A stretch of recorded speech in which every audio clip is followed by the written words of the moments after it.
Hello, this is David the Remit White, and welcome to this very important announcement.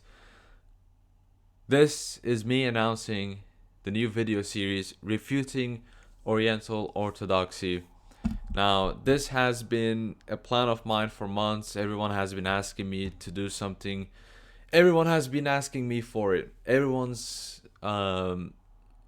Everyone that I know, they always wanted this video. I did a poll on Twitter, which not many people follow, but I did a poll on Twitter after getting done with my Christology stream. Still, only 8 or 9 people, but more than half of the people that voted wanted me to do this. And so here we are doing this. So how is this video series going to work? Well, there's going to be 5 parts. This is part 0, so technically there's 6 videos, but 5 parts. Every single video is going to be uploaded daily. So part 1 is going to be uploaded tomorrow on Tuesday.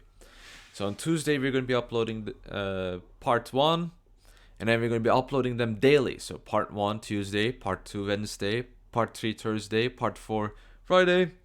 And what are these videos going to be entailing, right? What are they about? Well, video number 1, part 1, it's going to be a basic introduction. It's going to be an overview of what has happened, the history of the dispute until the Council of Chalcedon, and basically a basic overview of the two Christologies, right? The Oriental Christology and the Orthodox Christology.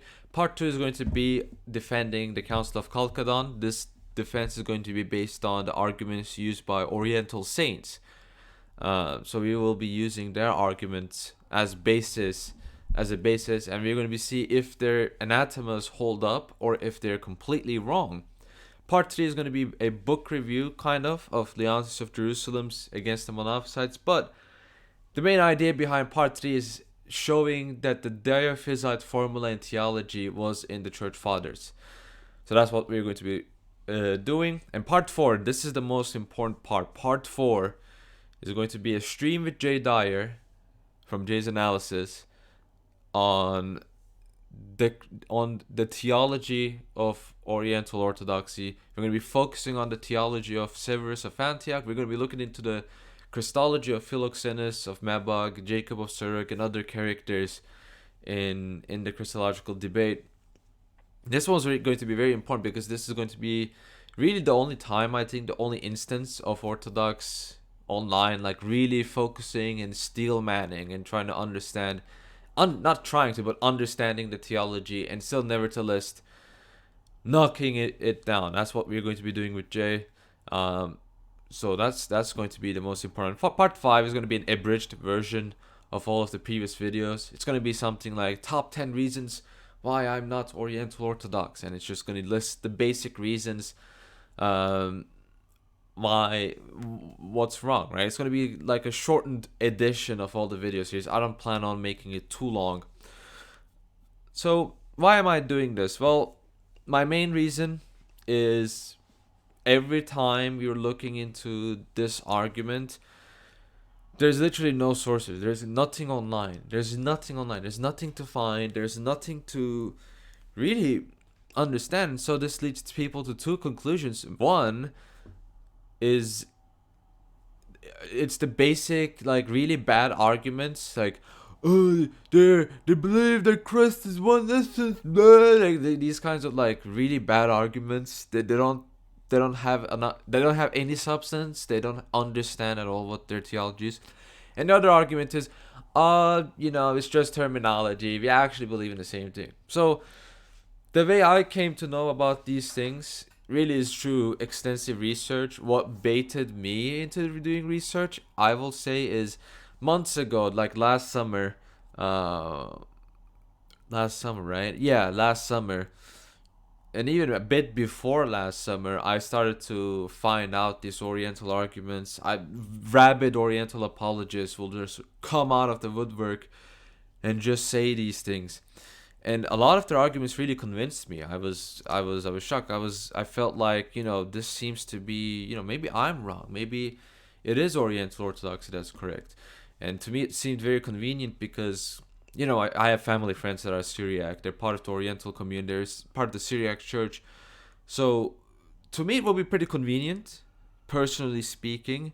Um, I just said, okay, these sound convincing. They have given me a reason to look into what they believe. So I've done extensive research on, first of all, our theology, and then I looked, and really what sets me off and what made me really understand that we are really different is reading Severus of Antioch and the Oriental Saints, and that made me understand that, yeah, like these are two different faiths. We are not at all alike, and so there's no personal, like, this is not a personal vendetta.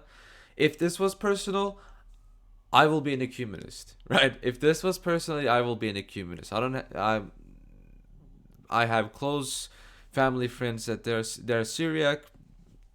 If it was up to me, I will be, oh, we believe in the same thing. Like, if it was really up to me, I will be an ecumenist. But that's not the truth, so I have to do this, mainly because, again, not many people have done this. And we're going to be talking about stuff that you most likely have not ever heard before, but that's what's going to make it really good. And this is really important because, again, it is through these we understand Orthodox theology more. And hopefully, through prayer and through all of these things, through actual dialogue, actual real dialogue, not the fake dialogue that so many people in our church want to propagate, right? An example will be the theological discussions. I forgot the name, but like a couple years ago we had Oriental and Orthodox theologians getting together. Like, that's not proper dialogue, because when you read what the outcome, it's really just two sides saying the same thing. Two sides saying, oh, we actually, we believe in the same thing. And they don't really talk about, and they accuse each other of not really understanding what they believe. So it's really the same thing that's going on. We don't want that. We don't want that. We want actual dialogue. And that's the point of this video. Now, to prove to you that I know what I'm talking about, because some people might say, oh, this guy doesn't know what he's talking about. Now, first of all, I have a couple videos. I will recommend you check out Mia Physics and Dia Physics Explained.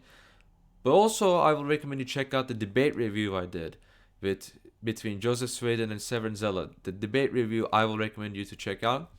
So these are the books that I've sourced. I read most of these books. I haven't read On the Person of Christ. I ordered the book. It took 2 months for it to come, and it still didn't come. So I couldn't get the book.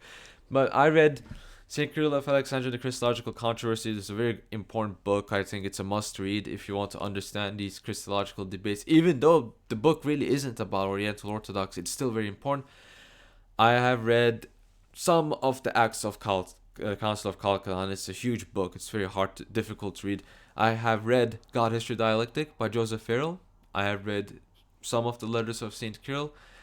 I have read Severus of Antioch, the book from Pauline Allen, but also more of the letters, the Syriac manuscripts of Severus of Antioch. They're online. I will be linking them on the description below.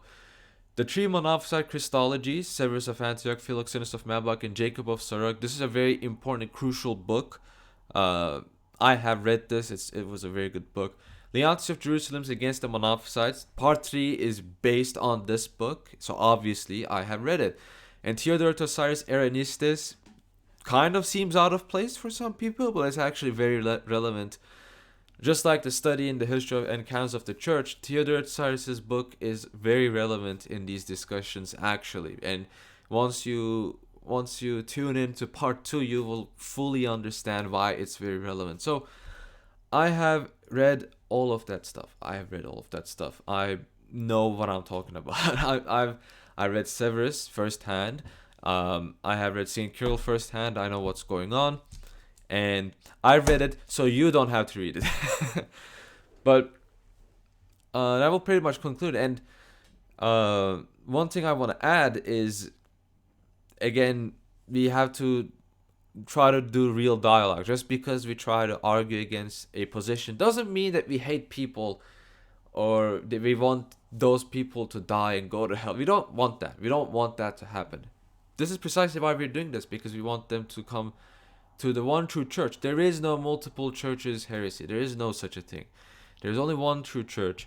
And the purpose, the whole point of this video is not to win arguments. I don't want to win arguments. I want to win your heart. That's what I want to do. And hopefully, God willing, I accomplish that. Hopefully, I end up actually accomplishing that. So that will pretty much be it for the announcement. Check out part 1. It's going to come out tomorrow. Again, the videos are going to be uploaded daily. And that's it. That's all I have to say. So thank you all for watching this. And God bless you all. Hope you enjoy the video series. Don't forget to follow me on Twitter. Don't forget to subscribe. And don't forget to follow me on Telegram. I'm actually on Telegram now, so you can follow me there. See you guys tomorrow. Goodbye.